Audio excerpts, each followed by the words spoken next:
मुलाकात।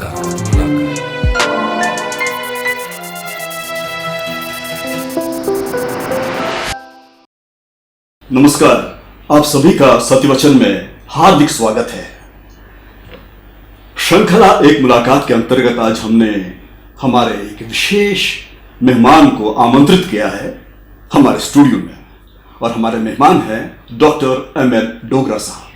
डोगरा साहब, आपका भी हार्दिक स्वागत है। बहुत हार्दिक नमस्कार।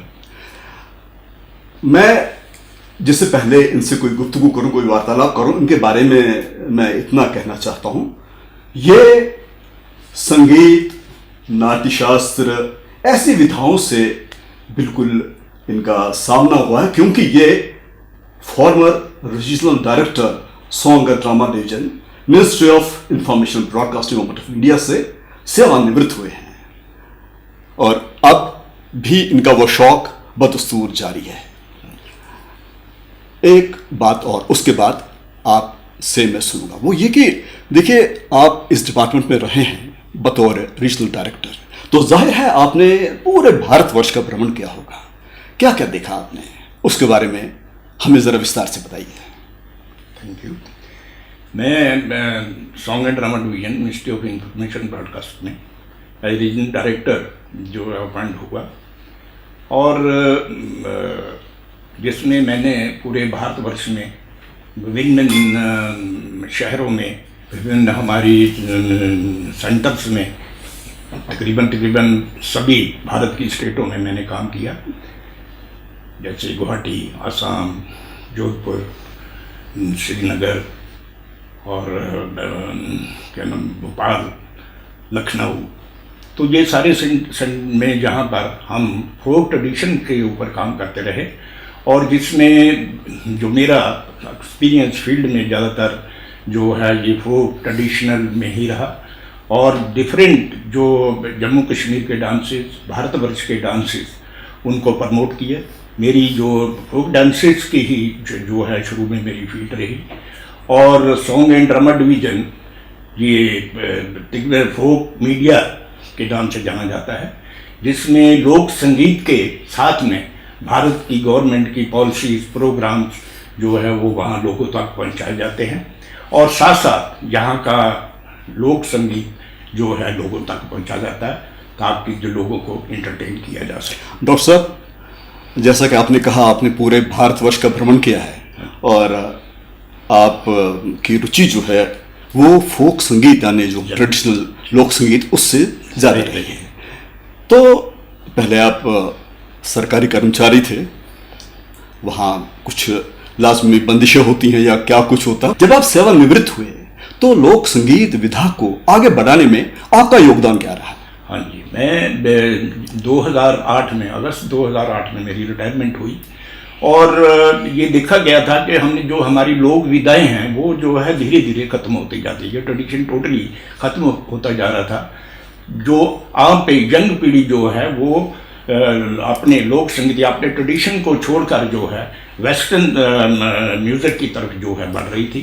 तो ऐसा कि कुछ विधाएं, जो बहुत सी विधाएं जो है जम्मू कश्मीर के, पूरे भारतवर्ष की, वो जो है धीरे धीरे ख़त्म हो रही थी। तो मैंने जो है 2008 में सोचा क्यों ना एक ऐसा सेंटर खोला जाए जिसमें कि हम लोगों तक जो है ये संगीत जो है डाई हो रहा है, इसको हम जो है फिर से जो है इसको जीवित कर सके। क्योंकि ये जो ट्रेडिशन था, आमतौर के कई विधाएं, जैसे जम्मू कश्मीर की कई विधा थी, जैसे सारंगी है, वो ख़त्म हो गई तकरीबन जो है गुलाम मोहम्मद जी थे वो चले गए। इसके बाद जहाँ का ट्रेडिशन से जो है भक्तिया थिएटर था, जहाँ पर वो तकरीबन जो है यहाँ पर जो है ख़त्म हो गया। जैसे कि यहाँ की जो स्टेक होल्डर्स थे, संगीत नाटक जो ये अपना कल्चर अकेडमी, और जहाँ की जो है इन लोगों ने जो है कुछ इंडस्ट्री या लोग ही सामने नहीं आए, लेकिन मैंने देखा कि वो यहाँ के लोग जो है यहाँ पर आते रहे। 95 की बात है कि मेरे पास वो जहाँ का थिएटर था, जैसे भक्तिया थिएटर, कश्मीर में भी, यहाँ भी भक्तिया थिएटर था डोगरी में, लेकिन यहाँ का भक्तिया थिएटर जो है तकरीबन जो है पूर्ण रूप से खत्म हो गया, उसको जो है जहाँ जम्मू में हम जीवित नहीं रख सके। और उसी को मैंने जो है ना उस फोक को मैंने ख़त्म नहीं होने दिया, उसमें मैंने माता वैष्णो देवी और कई प्रोडक्शन जो है उस फोक को जोड़कर और वो लेकर ही ये म्यूजिक प्लेस मैंने तैयार किए। बहुत बढ़िया, बहुत बढ़िया। डॉक्टर साहब, मेरा एक छोटा सा प्रश्न है, इस विधा को जिसे आप लोक संगीत कहते हैं, आपका कहना है कि लुप्त होने की कगार पे आया था, लोग इसको भूल के, अपनी जड़ों को भूल के जो पाश्चात्य संगीत है या बाकी है उसकी तरफ वो मुड़ गए। आपको कितनी कामयाबी मिली वो लोगों को, खासतौर से जो हमारे युवा हैं, उनके मन मस्तिष्क में ये बात डालने की, भैया अपने जो हमारी जड़ें हैं उनसे जुड़ो, अपने संगीत जो प्राकृतिक है, जो नैसर्गिक है, उससे जुड़ो। कहाँ तक आपको कामयाबी मिली? नहीं, हमने काफ़ी जो है इसमें कामयाबी हासिल किया, क्योंकि मैंने यहाँ के लोगों को जोड़ा और स्कूलों को जोड़ा, स्कूल के बच्चों को जोड़ा, और यहाँ पर 250 के करीब मेरे पास जो है बच्चे हैं जो ट्रूप्स हैं, मैंने उनको ट्रेन किया। और अभी भी वो जो है डिफरेंट मतलब जो है ट्रूप्स बनाकर जो काम जो है इसमें मिनिस्ट्री ऑफ इंफॉर्मेशन ब्रॉडकास्टिंग में भी और भी स्टेट डिपार्टमेंट में वो भी काम कर रहे हैं। और ट्रेंड करने के बाद जो हमारे सीखे हुए, मेरे सीखे हुए लोग जो हैं अभी भी इंस्टीट्यूट के अंदर जो है लगे हुए हैं, जो स्कूल्स हैं उनमें जो फोक को वो जो है बढ़ावा दे रहे हैं, लोगों को सिखा रहे हैं और टीचर लगे हुए हैं। और एक ये बढ़ावा, जैसे स्कूलों में नेशनल फंक्शंस होते हैं, रिपब्लिक डे या दूसरे कोई फंक्शन, उसमें जो है वो भाग लेते हैं और उसको बढ़ावा दे रहे हैं। और मेरा मानना है कि ये सब जो संगीत है ये आगे बढ़ रहा है। और जो मेरा जो खास तौर पे ये मैं कहना चाहूँगा कि मेरा जो आमतौर पे क्या होता है कि फोक संगीत को सिर्फ थिएटर तक ही रखा जाता है, लेकिन मैंने जो है ग्रास रूट लेवल पर जाकर, गांव-गांव में जाकर मेरे ट्रूप्स जाते हैं और वहाँ पे जाकर जो है ये प्रोग्राम करते हैं और लोगों को एक मॉडर्न और जो है तरीके से उनको प्रस्तुत किया जाता है और वो लोग सीखते हैं और एक अच्छे जो है ट्रूप्स लेकर वो बाहर निकलते हैं। डॉक्टर साहब, एक प्रश्न और मेरे मन में कौंध रहा है। देखिए, हम बात करें अपने जम्मू रीजन के, जम्मू खते की, यहाँ पे जहाँ लोक संगीत की बात आती है, यहाँ पे एक पाख गाई जाती है। एक और है, वो है गोजरी गाने, गोजरी संगीत। दोनों में शायद ही कहीं वो बैकग्राउंड म्यूजिक की जरूरत हो। कितने रिच है ये। बिल्कुल बिल्कुल। तो क्या आप कभी उनकी तरफ भी ध्यान देते हैं? और दूसरा प्रश्न छोटा सा है, आपकी क्या अपेक्षाएं हैं सरकार से? सरकार को आगे आके क्या क्या करना चाहिए ताकि इन चीजों का उत्थान?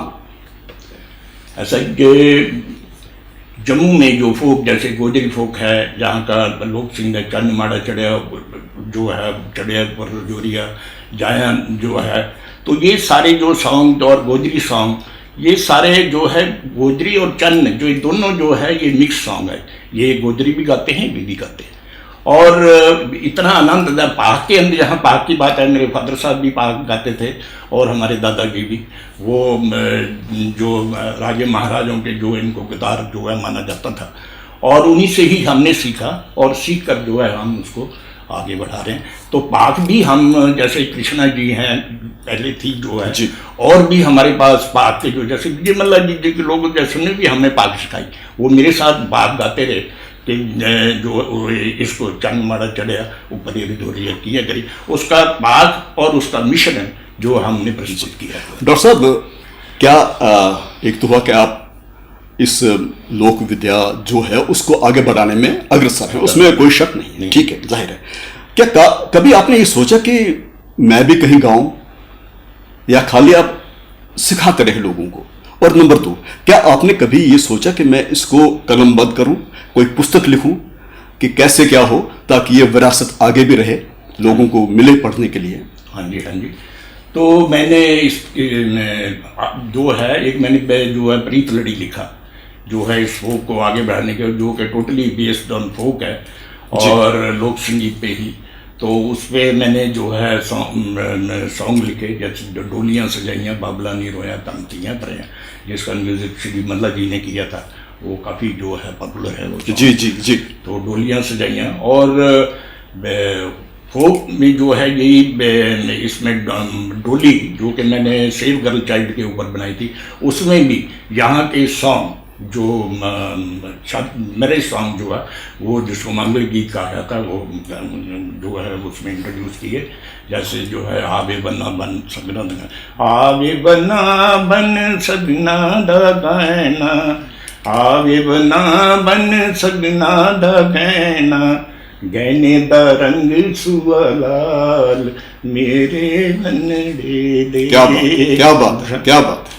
तो ऐसा ही एक मैंने चाइल्ड मैरिज पे बच्ची की जब शादी हो जाती है, आमतौर पे हमारे जम्मू के पहाड़ों में जो है 12-13 साल की 11 साल की बच्चों की शादी जो है कर दी जाती है, यहाँ अभी भी, और राजस्थान में तो खैर होती है जी। तो वहाँ तो थाली में भी शादी कर दी जाती थी।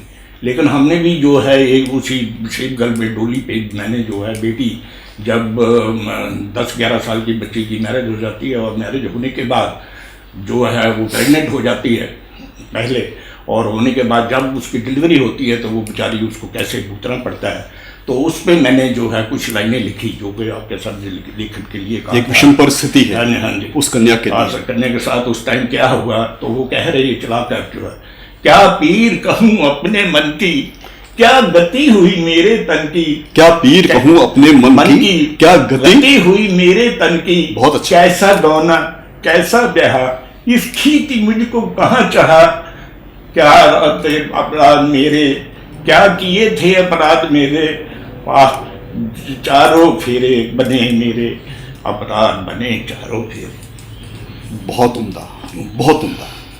डॉक्टर साहब, ये जो पैंग्स हैं, ये जो व्यथा है उस समय की जब प्रसव होता है, उस पे आपने एक कविता लिखी, ये व्यथा है इसमें आपने दर्शाई है। इसका मतलब आप हर पहलू को छू लेते हैं मन के, चाहे वो खुशी हो, वो व्यथा हो या भावनाएं हो। तो बहुत सा आपसे जानने की अभी और है जिज्ञासा, लेकिन क्या करें, अभाव है समय का। कहते ना जो समय का ध्यान रखता है, जो समय का कद्र करता है, शायद समय भी उसका कद्र करना बखूबी जानता है। तो डॉक्टर साहब, आपका बहुत बहुत शुक्रिया, आप हमारे इस शो में आए। Thank you very much. समय के अभाव के कारण आज के अंक को यही विराम देते हैं, लेकिन आपसे पुनः भेंट होगी हमारे अगले एपिसोड में। साथियों, आप भी याद रखिएगा, हम मिलने जा रहे हैं आपसे अगले एपिसोड में, और तब भी हमारे मेहमान यही होंगे, डॉक्टर MN डोगरा साहब। तब तक के लिए आप सबको हमारी तरफ से नमस्कार।